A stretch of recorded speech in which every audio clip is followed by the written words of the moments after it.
எழுதியவர் யார் என்று தெரியவில்லை. ஆனால் படித்துப் பாருங்கள், கரைந்து போவீர்கள். வாழைத் தோட்டத்திற்குள் வந்து முளைத்த காட்டுமரம் நான். எல்லா மரங்களும் ஏதாவது ஒரு கனி கொடுக்க எதுக்கும் உதவாத முள்ளு மரம் நான். தாயும் நல்லவள், தகப்பனும் நல்லவன். தரிகெட்டு போனதென்னவோ நான். படிப்பு வரவில்லை, படித்தாலும் ஏறவில்லை. இங்கிலீஷ் டீச்சரின் இடுப்பை பார்க்க 2 மைல் நடந்து பள்ளிக்கு போவேன். பிஞ்சிலே பழுத்ததே, எல்லாம் தலையெழுத்தென்று எட்டி மிதிப்பான் அப்பன். 10 வயதில் திருட்டு, 12இல் பீடி, 13இல் சாராயம், 14இல் பலான படம், 15இல் ஒண்டி வீட்டுக்காரி, 18இல் அடிதடி, 20க்குள் எத்தனையோ பெண்களிடம் விளையாட்டு, 2-3 முறை கருக்கலைப்பு. 8வது பெயிலுக்கு ஹெட்மாஸ்டர் வேலையா கிடைக்கும். மண்லாரி ஓட்டினால் லோடுக்கு 100 தருவார்கள். வாங்கும் பணத்துக்கு குடியும் கூத்தியாரும் என எவன் சொல்லியும் திருந்தாமல் எச்சிப் பிழைப்பு பிழைக்க கைமீறி போனதென்று கால்கட்டுக்கு ஏற்பாடு செய்தனார். வேசிக்கு காசு வேணும், வருபவள் ஓசிதானே. மூக்குமுட்டத் தின்னவும் முந்தானை விரிக்கவும் 3 பவுனுடன் விவரம் தெரியாத ஒருத்தி விளக்கேற்ற வீடு வந்தாள். வயிற்றில் பசித்தாலும் வயிற்றுக்கு கீழ் பசித்தாலும் வக்கணையாய் பரிமாறினாள். தின்னு கொழுத்தேனே தவிர மருந்துக்கும் திருந்தவில்லை. 3 பவுன் போட முட்டா பயலானான். இன்னும் 5 வேண்டுமென்று இடுப்பில் மிதித்து அவள் அப்பா வீட்டிற்கு அனுப்பி வைக்க கறவை மாட்டை விற்று 5 பவுனுடன் வீட்டுக்கு வந்தாள். ஒரு இரவில் அவள் கைப்பிடிக்க தள்ளிப்போனதென்று தள்ளிவிட்டாள். இருக்கும் சனி போதாதென்று இன்னொரு சனியா? மசக்கை என்று சொல்லி மணிக்கொரு முறை வாந்தி. வயிற்றைக் காரணம் காட்டி வாய்க்கு ருசியாய் சமைப்பதில்லை. சாராயத்தின் வீரியத்தால் சண்டையிட்டு அவளை வெளியே அனுப்ப தெருவில் பார்த்தவரெல்லாம் சாபம் விட்டுப் போவார்கள். கடைசி 3 மாதம் அப்பன் வீட்டுக்கு அவள் போக கறிவேப்பிலைக்காரி ஒருத்தி வாசனையாய் வந்து போனாள். தர்ம ஆஸ்பத்திரியில் சேர்த்துள்ளதாக தகவல் சொல்லியனுப்ப 2 நாள் கழித்து கடமைக்கு எட்டிப் பார்த்தேன். கருகருவென என் நிறத்தில் பொட்டபுள்ள. எவன் கேட்டான் இந்த மூதேவியை?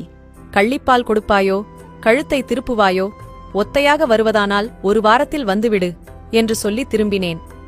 6 மாதமாகியும் அவள் வரவில்லை. அரசாங்க மானியம் 5000 கிடைக்குமென்று கையெழுத்துக்காக அவளை பார்க்கப் போனேன். கூலி வேலைக்குப் போனவளை கூட்டி வரவேண்டி பக்கத்து வீட்டு பாப்பா ஓடிச் செல்ல ஆடி நின்ற ஊஞ்சலில் அழுகுரல் கேட்டது. சகிக்க முடியாமல் எழுந்து தூக்கினேன். அதே அந்த பெண் குழந்தை. அடையாளம் தெரியவில்லை, ஆனால் அதே கருப்பு. கள்ளிப்பாலில் தப்பித்து வந்த அது என் கைகளில் சிக்கிக் கொண்டது. வந்த கோபத்திற்கு வீசி எறியவே தோன்றியது. தூக்கிய நொடி முதல் சிரித்துக் கொண்டே இருந்தது. என்னைப் போலவே கண்களில் மச்சம், என்னைப் போலவே சப்பை மூக்கு, என்னைப் போலவே ஆணாகப் பிறந்திருந்தால் இந்நேரம் இங்கிருக்க வேண்டியதில்லை. பல்லில்லா வாயில் பெருவிரலைத் தின்கிறது. கண்களை மட்டும் ஏனோ சிமிட்டாமல் பார்க்கிறது. ஒரு கணம் விரல் எடுத்தால் உதைத்துக் கொண்டு அழுகிறது. எட்டி விரல் பிடித்து தொண்டை வரை வைக்கிறது. தூரத்தில் அவள் வருவது கண்டு தூரமாய் வைத்துவிட்டேன். கையெழுத்து வாங்கிக் கொண்டு கடைசி பஸ்ஸுக்கு திரும்பி வருகிறேன். முன் சீட்டில் இருந்த குழந்தை மூக்கை எட்டிப் பிடிக்க நெருங்கியும் விலகியும் நெடுநேரம் விளையாடிக் கொண்டிருந்தேன். ஏனோ அன்றிரவு தூக்கம் நெருங்கவில்லை. கனவு கூட கருப்பாயிருந்தது. வெளிச்சம் வரும் வரை காத்திருந்தேன். போட்ட கையெழுத்து பொருந்தவில்லை என்ற பொய்த்தனத்தோடு இன்னொரு கையெழுத்துக்கு மீண்டும் சென்றேன். அதே கருப்பு, அதே சிரிப்பு, கண்ணில் மச்சம், சப்பை மூக்கு, பல்லில்லா வாயில் பெருவிரல் தீனி. ஒன்று மட்டும் புதிதாய், எனக்கும் கூட சிரிக்க வருகிறது. கடைசி பஸ். ஆனால் பேருந்தில் எந்த குழந்தையும் இல்லை. வீடு நோக்கி நடந்தேன். பாதி வழியில் கறிவேப்பிலைக்காரி கைப்பிடித்தாள். உதறிவிட்டு நடந்தேன். தூக்கமில்லை நெடுநேரம். பெருவிரல் ஈரம் பட்டதால் மென்மையாக இருந்தது. முகர்ந்து பார்த்தேன். விடிந்தும் விடியாததுமாய் காய்ச்சல் என்று சொல்லி அவளை ஊருக்கு வரச் சொன்னேன். பல்கூட விளக்காமல் பஸ் ஸ்டாண்டுக்கு சென்று விட்டேன். பஸ் வந்ததும் லக்கேஜை காரணம் காட்டி குழந்தையைக் கொடு என்றேன். பல்லில்லா வாயில் பெருவிரல். இந்த முறை பெருவிரலைத் தாண்டி ஈரம் எங்கோ சென்று கொண்டிருந்தது. தினமும் என் மீது படுத்துக்கொண்டு பொக்கை வாயில் கடிப்பாள். அழுக்கிலிருந்து அவளை காப்பாற்ற நாளுக்கு 4-5 முறை குளிப்பேன். பான்பராக் வாசனைக்கு மூக்கைச் சொறிவாள். விட்டுவிட்டேன். சிகரெட் 1 முறை சுட்டுவிட்டது. விட்டுவிட்டேன். சாராய வாசனைக்கு வாந்தி எடுத்தாள். விட்டுவிட்டேன். ஒரு வயதானது. உறவுகளெல்லாம் கூடி நின்று அத்தை சொல்லு, மாமா சொல்லு, பாட்டி சொல்லு, அம்மா சொல்லு என்று சொல்லிக் கொடுத்துக் கொண்டிருந்தார்கள். எனக்கும் ஆசையாக இருந்தது. அப்பா சொல்லு என்று சொல்ல முடியவில்லை. ஏதோ என்னை தடுத்தது. ஆனால் அவளை எதுவும் தடுக்கவில்லை.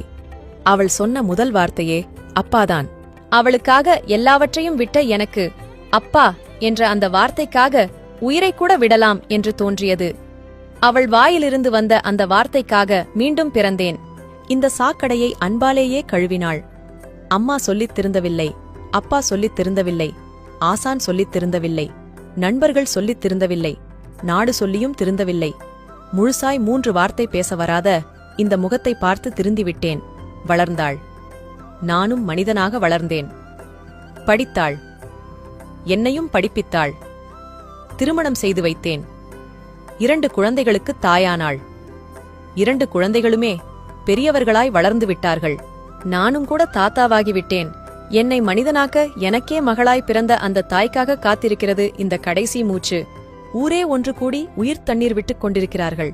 எனக்கு தெரியாதா என்ன, யாருடைய பார்வைக்கப்புறம் பறக்கும் இந்த உயிரென்று? வானத்தை பார்த்து காத்திருக்கிறேன். வாசலில் ஏதோ சலசலப்பு. நிச்சயம் என் மகளாகத்தான் இருக்கும். என் பெருவிரலை யாரோ தொடுகிறார்கள். அதோ அது அவள்தான். மெல்ல சாய்ந்து என் முகத்தை பார்க்கிறாள். என்னைப் போலவே கண்களில் மச்சம், சப்பை மூக்கு, கருப்பு நிறம், நரைத்த தலைமுடி, தளர்ந்த கண்கள். என் கைகளை முகத்தில் புதைத்துக் கொண்டு அப்பா அப்பா என்று குமுறி குமுறி அழுகிறாள். அவள் எச்சில் என் பெருவிரலிட உடல் முழுவதும் ஈரம் பரவ ஒவ்வொரு புலனும் துடித்து அடங்குகிறது. தாயிடம் தப்பி வந்த மண்ணும் கல்லும் கூட மகளின் கைப்பட்டால் காந்தச் சிலையாகும். இதை படிக்கும்போது கண்கள் ஈரமானால் நீங்கள் நல்ல தகப்பனாக, பாசமுள்ள பிள்ளையாக இருப்பீர்கள். எழுதியவர் யார் என்று தெரியவில்லை. ஆனால் மறுபடியும் படித்துப் பாருங்கள்.